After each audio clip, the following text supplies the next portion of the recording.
BJP के राष्ट्रीय अध्यक्ष नितिन नवीन 2 दिन के लखनऊ दौरे के बाद दिल्ली लौट आए हैं। लखनऊ में एक के बाद एक उनकी बैठकें हुई अपने पार्टी के नेताओं के साथ, वहीं सहयोगी दलों के साथ, और इन बैठकों के साथ उन्होंने 2027 की तैयारियों को परखा और मंत्र भी दे दिया कि एकजुट होकर के चुनाव मैदान में अब उतर जाना है। इसे शंखनाद भी कहा जा रहा है। तो आखिर 2 दिन के दौरे में नितिन नवीन के बीजेपी ने क्या हासिल किया, क्या संदेश दिया, दूसरे राजनीतिक दलों को क्या सीखने की जरूरत है, इस पर बात कर लेते हैं। देखिए, बात जब चुनाव की होती है तो बीजेपी एक ऐसी पार्टी बन गई है जिसके सामने दूसरी पार्टियां खड़ी भी नहीं हो पाती है। चाहे माइक्रो मैनेजमेंट की बात हो, कार्यकर्ताओं को पार्टी से जोड़ने की बात हो, उत्साह बढ़ाने की बात हो। एक तरफ जब दूसरे राजनीतिक दलों में बड़े नेता और कार्यकर्ता तो छोड़िए, छोटे नेता के बीच की दूरी इतनी ज़्यादा लंबी होती है कि उसे पाटना कई बार मुश्किल हो जाता है। पार्टी के विधायक, सांसद तक, पार्टी नेतृत्व तक आसानी से नहीं पहुंच पाते। वहां बीजेपी ऐसी पार्टी की अपनी पहचान को लगातार मजबूत कर रही है, जहां पर पार्टी का शीर्ष नेतृत्व और पार्टी का एक कार्यकर्ता एक कमरे में बैठकर, एक जगह बैठकर न सिर्फ मीटिंग करते हैं बल्कि एक दूसरे से 1-to-1 बातों को साझा भी करते हैं। तो बीजेपी के राष्ट्रीय अध्यक्ष नितिन नवीन के हालिया दौरे को एक नज़र में देख लेते हैं कि क्या क्या हासिल हुआ है, क्या क्या हुआ है। 2027 के लिए उत्तर प्रदेश विधानसभा चुनाव के लिए पार्टी को तैयार करने में ये बहुत ही ज़्यादा महत्वपूर्ण रणनीतिक कदम साबित होने वाला है। राष्ट्रीय अध्यक्ष के रूप में पदभार संभालने के बाद ये पहला दौरा था नितिन नवीन का यूपी में। उन्होंने पार्टी के कार्यकर्ताओं, सांसदों, विधायकों और एनडीए के घटक दलों के साथ कई बैठकें की। एक के बाद एक, शनिवार रविवार बैठकों का दौर ही चलता रहा और शंखनाद कर दिया चुनाव का। यह दौरा पार्टी को कई स्तर पर सीधे तौर पर मजबूत कर रहा है। कैसे कैसे? जमीनी कार्यकर्ताओं और कैडर में ऊर्जा का संचार। 18 किलोमीटर लंबा भव्य रोड शो हुआ।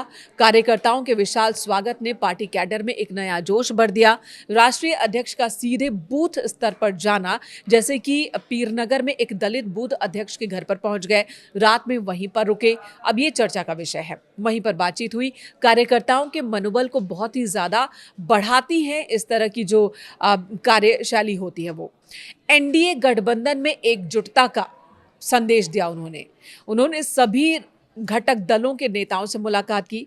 सबसे पहले राष्ट्रीय अध्यक्ष अपना दल एस, रालोद यानी कि आरएलडी, निषाद पार्टी और सुभाषपा, एसबी जैसे प्रमुख सहयोगियों के साथ लखनऊ में संयुक्त बैठक की।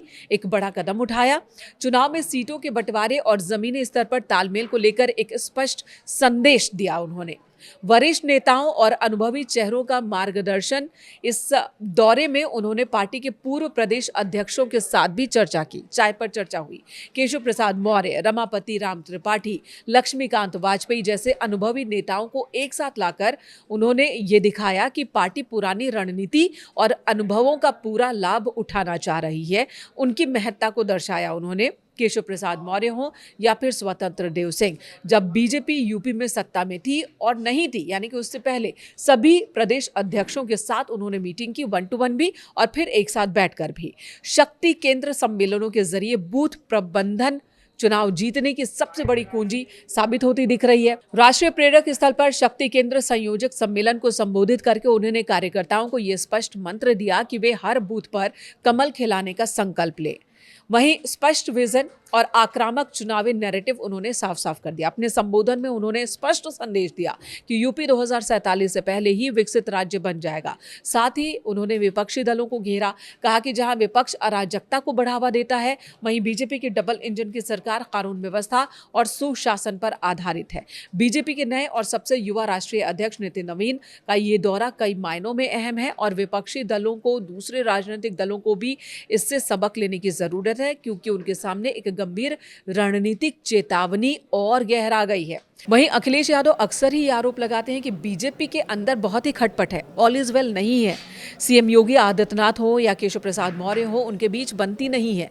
जब से बीजेपी की सरकार बनी है प्रदेश में, तब से ही अखिलेश यादव इस मुद्दे को बार बार उठाते रहे हैं, लेकिन नितिन नवीन के इस दौरे ने उनके इन आरोपों का भी जवाब दे दिया। ब्रजेश पाठक हो या फिर केशव प्रसाद मौर्य हो, उनके घर पर भी बैठकें हुई। एक तरफ बैठकें मुख्यालय में हुई तो दूसरी तरफ एक लाइट मोमेंट को एंजॉय किया इन सभी बड़े नेताओं ने। केशव प्रसाद मौर्य के घर पर भी और डिप्टी सीएम ब्रजेश पाठक के घर पर भी लंच पर इकट्ठा हुए डिप्टी सीएम ब्रजेश पाठक के घर पर, जहां पर उन्होंने लंच किया। आम पार्टी की ये तस्वीरें सोशल मीडिया पर शेयर भी खूब की जा रही हैं, जिसमें सीएम योगी आदित्यनाथ हैं, उप मुख्यमंत्री ब्रजेश पाठक हैं, केशव प्रसाद मौर्य हैं, नितिन नवीन हैं, पंकज चौधरी हैं और पूर्व प्रदेश अध्यक्ष भी हैं, आम पार्टी कर रहे हैं। उसके बाद शाम में ये केशव प्रसाद मौर्य के घर पर इकट्ठा हो जाते हैं और वहां पर चाय पर चर्चा करते हैं। तस्वीर यही बात और यही संदेश बार बार कि एकजुट होकर चुनाव लड़ना है, एकजुट होकर चुनाव मैदान में उतरना है, यानी कि एकजुटता का ये संदेश पार्टी की ओर से दिया गया। टॉप लेवल से लेकर जमीन पर काम करने वाले कार्यकर्ताओं, नेताओं के बीच के हम सब एक होकर ही काम कर रहे हैं। राजनीतिक सबक क्या क्या है ये जान लीजिए। सबसे पहले बात कि खाई, यानी कि बड़े नेता और छोटे नेता के बीच की जो खाई है उसे कम करना होगा और इससे दिखना भी चाहिए। एक आम कार्यकर्ता को ये भरोसा होना चाहिए कि अगर उसके पास कोई सुझाव है या कोई समस्या है तो वो शीर्ष नेतृत्व तक आसानी से पहुंच सकता है, अपनी बात पहुंचा सकता है। चुनाव से पहले युद्ध स्तर पर तैयारी कैसे की जा सकती है, ये सबक बीजेपी से लेने की बहुत जरूरत है।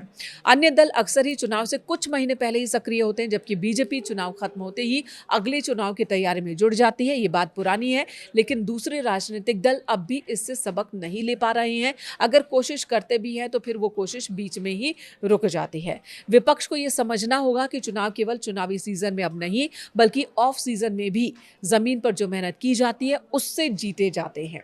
राष्ट्रीय अध्यक्ष का पदभार संभालते ही सीधे यूपी के मैदान में उतर जाना इसी निरंतरता का प्रमाण है। वहीं बंद कमरों के बजाय सीधे जमीनी प्रवास पर जोर दिया उन्होंने। इससे ये सबक लेने की जरूरत है, जैसा कि नितिन नवीन ने कार्यकर्ताओं को स्पष्ट निर्देश दिया कि बंद कमरों में बैठक मत कीजिए, बंद कमरों में बैठक कर राजनीति नहीं होगी। और सभी नेताओं को जनता के बीच जाने, उनके बीच रहने, उनकी रिपोर्ट, उनके सबूत पर काम करने की नसीहत दी उन्होंने। संदेश साफ है कि लोगों के बीच जाइए। और आपने सुना कि बीते 2 दिनों में बीजेपी या फिर सहयोगी दल के नेताओं ने समाजवादी पार्टी को इसी पैमाने पर घेरा भी। अखिलेश यादव पर इसी बात को लेकर ये कमेंट कर रहे हैं कि जो लोग पीसी ट्विटर की राजनीति करेंगे, जमीन पर नहीं उतरेंगे, एसी में रहेंगे, तो उन्हें हकीकत का पता नहीं चल पाएगा। यानी कि रणनीति साफ है, संदेश साफ है कि लोगों के बीच जाइए। विपक्ष के कई बड़े नेताओं पर केवल सोशल मीडिया या प्रेस कॉन्फ्रेंस तक सीमित रहने के आरोप लगे। उन्हें यह समझना होगा कि कार्यकर्ताओं और जनता के बीच जाना होगा, सीधे संवाद करना होगा, फिजिकल आउटरीच बढ़ानी होगी ताकि वोट बैंक मजबूत हो, लोगों में भरोसा बढ़े, आपकी मौजूदगी वो महसूस कर सके। सोशल इंजीनियरिंग और जातीय समीकरणों का सम्मान जरूरी है। ये एक सबक भी बीजेपी की इन बैठकों से सामने आया। भले ही समाजवादी पार्टी पीडीए की बात करे और ये कहे कि बीजेपी ने जो नई लिस्ट बनाई है उसमें हमारे पीडीए की झलक है, लेकिन बीजेपी ये करके दिखाती है। लखनऊ दौरे के दौरान नितिन नवीन का स्वागत 25 से ज्यादा अलग अलग जातियों और समुदायों के प्रतिनिधियों ने किया। 41 चिन्हित स्थानों पर किया गया। साथ ही उन्होंने दलित बूथ अध्यक्ष के घर जाकर रात्रि विश्राम किया, चर्चा की। और ये भी एक यही संदेश है कि बीजेपी के लिए कोई भी जाति धर्म मायने नहीं रखती है और ये सिर्फ कहने के लिए नहीं बल्कि हम करके दिखाते हैं।